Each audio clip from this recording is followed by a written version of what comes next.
Sutrimo yang menjadi korban di Jakarta itu benar bekerja di rumahnya Bapak Febri Ardiansyah, Jampitsus. Wajar. Kenapa? Ya semua jejaknya tuh kan ada komunikasi. Dia ribut sama orang dalam rumah.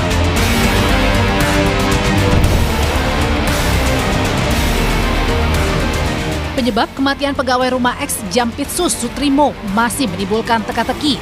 Sutrimo ditemukan dalam kondisi tak sadarkan diri di halaman sebuah klinik yang tak lagi beroperasi.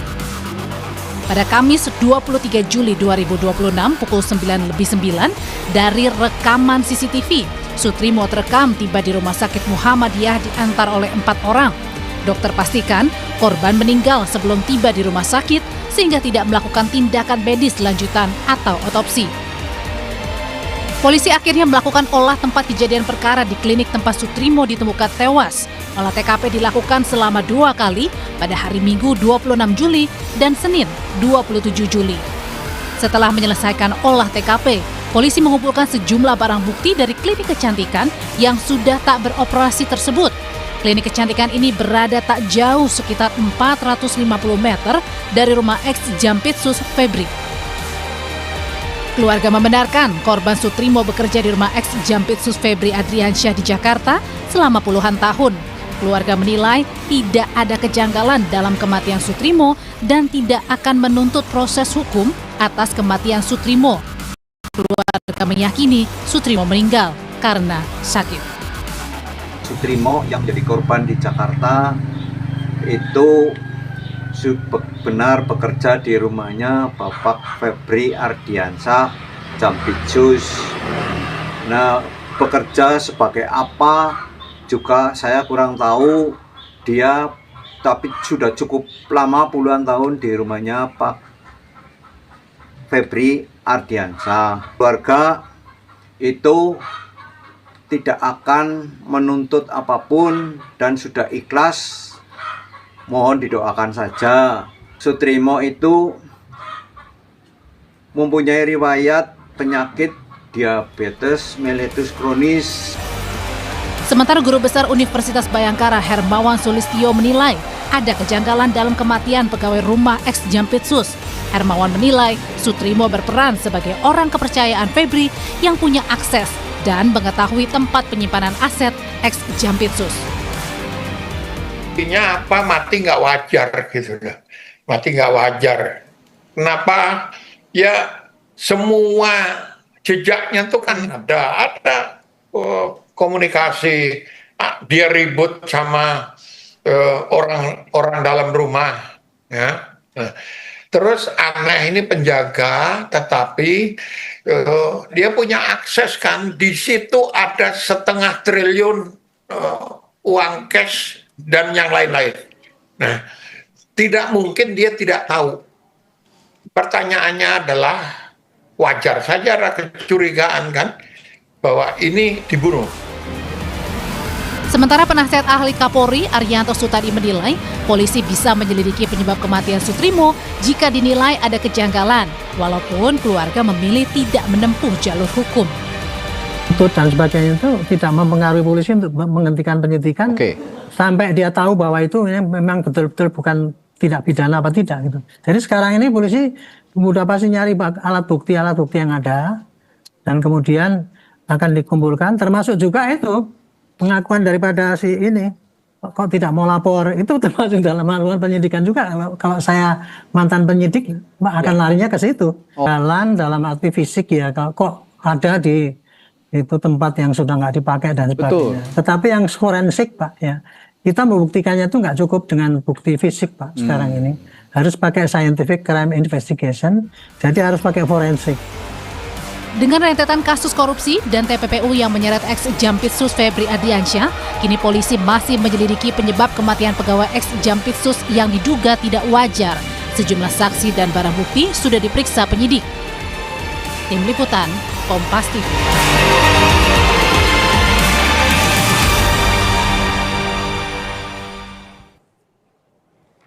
Dua kali olah TKP telah dilakukan oleh polisi untuk menyelidiki sejumlah barang bukti dan memeriksa sejumlah saksi untuk mengusut kematian pegawai mantan Jampitsus Sutrimo. Apakah ini cukup mengungkap kejanggalan dari kematian penjaga rumah mantan Jampitsus? Karena peristiwa ini terjadi tak lama setelah Febri Adriansyah ditahan oleh Kejagung sebagai tersangka kasus korupsi dan TPPU. Kita akan membahas bersama dengan mantan Kabarizkrim Susno Duaji dan juga pengamat kepolisian ISES Bambang Rukmito. Selamat sore Bapak-Bapak, semoga sehat selalu.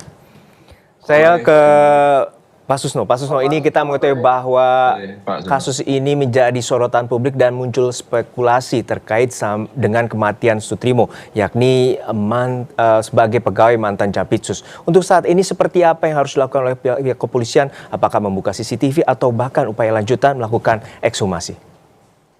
Baik, jadi pertama memang wajar masyarakat bercuriga ya, tentang kematian ini. Mengapa bercuriga?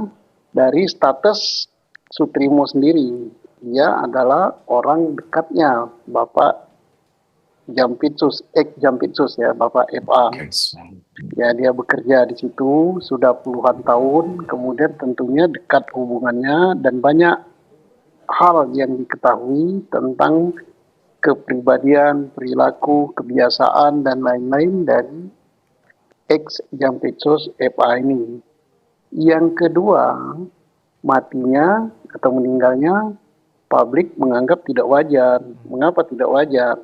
Kok tidak opname, tidak menderita sakit, tidak dalam keadaan di bawah dia hari itu sakit keras atau apa, kemudian pada tubuhnya ditemukan busa, buih di mulutnya, kemudian saat itu dibawa oleh orang yang belum diketahui saat itu, dibawa ke rumah sakit yang tahu bahwa rumah sakit itu bukan rumah sakit untuk perawatan orang sakit seperti itu, tapi klinik ya, klinik kecantikan.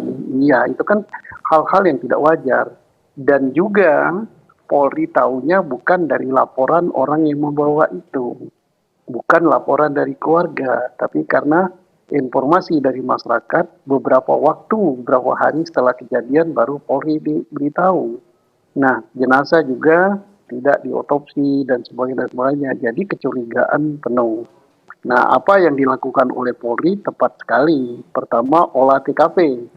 TKP mana yang dilakukan pertama? TKP di mana dia ditemukan terakhir meninggal, yaitu di rumah sakit.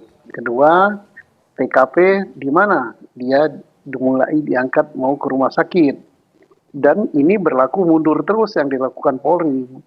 TKP-TKP lain, mungkin dia ketemu dengan orang, mungkin ada jamuan minum, jamuan makan, dan sebagainya.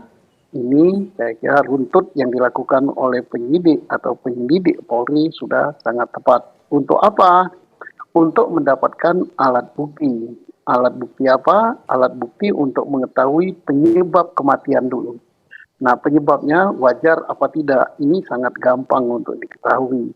Bagaimana? Yaitu dengan diotopsi. Bagaimana kalau sudah dikubur? Bisa digali. Untuk mengetahui ada atau tidak zat-zat yang berbahaya terhadap kesehatan manusia di dalam tubuh korban, di tempat-tempat organik seperti di lambung, di lever, di otak, jantung, dan lain-lain. Setelah diketahui wajar tidak kemeninggalannya, baru sekaligus Polri akan mengarahkan mencari siapa pelakunya kalau tidak wajar, demikian. Oke, baik. Saya ke Pak Bambang. Pak Bambang, untuk saat ini seperti apa sebenarnya dalam KUHAP untuk berkaitan dengan ekshumasi, terutama menyelidiki penyebab musabab kematian dari korban? Ya, selama ini kawan-kawan di kepolisian itu ada paradigma presumption of innocent ya. Jadi melihat sesuatu itu prasangka tidak bersalah dulu. Tetapi kalau terkait dengan kasus-kasus kematian tidak wajar ataupun tindak-tindak kejahatan yang lain, seharusnya yang muncul ada presumption of guilty seperti itu. Prasangka, ada kecurigaan, ada sesuatu yang tidak wajar, ada sesuatu yang salah seperti itu. Dalam konteks ini proses bagaimana meninggalnya kan semua yang yang terekspos di media kan ini tidak wajar gitu loh. Ketika seseorang kematian tidak wajar, kemudian tidak dilakukan otopsi dan keluarga juga tidak hanya sekedar menerima saja hasil dari menerima kematian itu sebagai sesuatu yang wajar. Ini menjadi muncul pertanyaan-pertanyaan seperti itu terkait dengan upaya penyelidikan. Tentu kepolisian bisa melakukan tindakan untuk melakukan penyelidikan ulang dengan ekshumasi tadi karena yang muncul di masyarakat saat ini adalah kecurigaan gitu loh, apalagi kalau kaitannya ini dengan kepala rumah tangga di mantan ex Jampitsus yang kemarin ditersangkakan dalam kasus penemuan sejumlah uang yang sangat besar itu gitu. Makanya kawan-kawan di kepolisian ini secara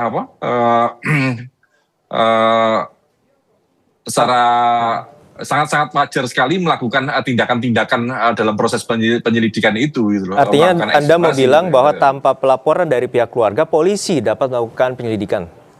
Iya, sangat wajar sekali dan memang itulah yang harus diperlukan karena selama ini muncul kematian yang tidak wajar itu dianggap biasa-biasa saja. Jangan-jangan keluarga ini juga menutup-nutupi atau jangan-jangan keluarga ini ada upaya intimidasi pada keluarga. Kita teringat tahun 2022 yang lalu kasus Brigadir Joshua yang meninggal ditembak oleh Verdi Sambo misalnya. Ketika keluarga tidak melakukan hanya menerima saja, kasus itu tidak terungkap. Padahal di situ ada kasus yang lebih besar seperti itu. Makanya kawan-kawan kepolisian harus segera melakukan penyidikan karena ini sudah tidak wajar gitu. Makanya kalau tidak melakukan penyidikan malah akan munculkan tanda tanya dan ini jadi presiden buruk bagi kepolisian sendiri seperti itu. Ya, saya kembali ke Pak Susno. Pak Susno tadi menyatakan bahwa polisi dapat merunut terutama sebelum kematian korban bertemu dengan siapa atau jamuan makan dan lain sebagainya karena ditemukan fakta bahwa korban berbuih atau memunculkan busa di bagian mulut. Untuk saat ini seperti apa pengusutan terutama CCTV ini dapat merunut kejadian terutama mengungkap apakah ada unsur pidana di sana? Iya, bukti yang dibutuhkan adalah selain bukti saksi, bukti hidup ya, alat bukti itu saksi, tentunya alat bukti yang tidak terbantahkan berupa alat bukti forensik ya. Alat bukti forensik bisa berupa CCTV, bisa berupa HP, bisa berupa hal-hal yang terkait dengan pembicaraan-pembicaraan atau komunikasi menggunakan teknologi. Dan ini saya yakin sudah dikumpulkan oleh penyelidik maupun penyidik Polri. Termasuk juga alat bukti yang didapat dari otopsi ya. Otopsi jenazah kalau sudah dikubur ya penggalian. Itu semua akan diketahui. Di samping itu dirangkai dengan alat bukti saksi yang akan memberikan keterangan tentang bagaimana situasi dan sebelumnya kondisi kehidupan atau kondisi kesehari-harian daripada si korban sebelum meninggal, misalnya ada percekcokan, kemudian misalnya pihak keluarga menerima begitu saja, itu juga menjadi titik terang bagi Polri untuk menyelidiki. Pada umumnya orang kalau keluarganya meninggal kan tidak langsung terima gitu, diserahkan kepada penyidik juga atau penyidik, kami serahkan kepada aparat untuk mengetahui penyebabnya apa. Kalau tidak wajar kami menuntut dan sebagainya. Ini kok menerima begitu saja. Ini kan sesuatu hal ketidakwajaran juga. Jangan-jangan ya bercuriga kan boleh, yang tidak boleh menuduh ya. Anda menilai ada upaya intimidasi dalam kasus ini? Ya, tidak saya menilai, tapi kan bercuriga ya, karena sifat daripada penyelidik itu kan kecurigaan yang harus dibuktikan dengan fakta dan dibuktikan dengan alat bukti apakah kecurigaan itu menjadi suatu fakta hukum bahwa telah terjadi sesuatu pidana. Itulah jiwa yang ada pada seorang penyelidik maupun penyidik. Nah, berazaskan itulah. Nah sekarang penyelidik dan penyidik sudah bekerja keras gitu untuk mencari itu. Diawali dengan saya katakan tadi mengetahui penyebab kematian wajar apa tidak. Kalau tidak wajar, apakah ini akibat pembunuhan atau akibat apa gitu, akibat bunuh diri gitu. Nah, ini pembunuhan, bukti ini. Nah, kalau pembunuhan baru menentukan siapa pelakunya. Nah, siapa pelakunya ini banyak cara mencarinya, kan melewat handphone dia, melewat CCTV, melewat saksi dan sebagainya. Kalau saya yakinnya insya Allah ini terungkap gitu. Kalau ini terungkap, ini kalau ada kaitannya dengan kejahatan pokok yang dihebohkan selama ini akan tambah bagus gitu ungkap itu. Dan saya yakin juga karena dia pembantu dekat di rumah FA, apakah sebelumnya si Sutrimo ini sudah pernah dimintai keterangan oleh Polri, oleh penyidik, terkait dengan masalah pokok gitu, yang sekarang dihebohkan. Baik, saya ke Pak Bambang. Pak Bambang, untuk saat ini kan kita mau bawa kejanggalannya. Satu, titik dari klinik kecantikan ini berjarak sekitar 400 meter dari rumah mantan Jampitsus, dan kemudian polisi telah melakukan 2 kali olah tempat kejadian perkara. Berarti di sini polisi juga memiliki keyakinan ada dugaan unsur pidana. Pak Bambang melihatnya seperti itu? Ya benar, tadi hampir lupa saya sampaikan terkait dengan di kepolisian itu ada laporan model A dan laporan model B. Laporan model A itu dilakukan oleh seseorang yang model A itu dilakukan oleh kepolisian sendiri ketika dicurigai ada sebuah tindak kejahatan. Kemudian laporan model B itu seseorang yang melaporkan kepada kepolisian.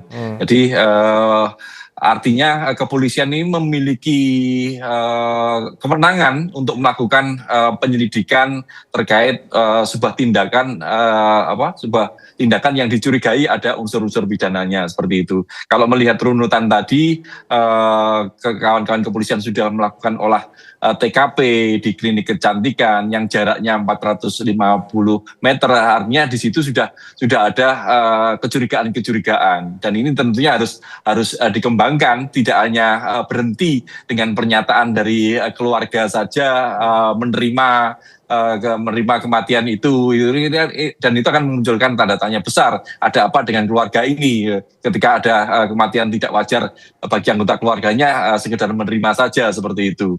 Makanya tidak hanya itu saja, tadi seperti disampaikan Pak Susno, ada olah TKP, otopsi, ekshumasi kalau memungkinkan, terus kemudian juga ada digital forensik terkait dengan barang-barang yang dimiliki oleh almarhum. Ini kan juga sangat penting. Barang-barang almarhum ini di mana saat ini? Misalnya handphonenya, terus kemudian riwayat sebelumnya dia berjalan dari rumah kediaman ke lokasi ketika ditemukan pingsan ini atau meninggal dunia ini bersama siapa, dalam rangka apa? Semua pertanyaan-pertanyaan itu tentu akan muncul, dan ini harus bisa dijelaskan secara logis sehingga tidak menutup kecurigaan kalau benar-benar kematian ini adalah sesuatu yang wajar, seperti itu. Baik, kita nantikan upaya pihak kepolisian terutama penyidik dari Polda Metro Jaya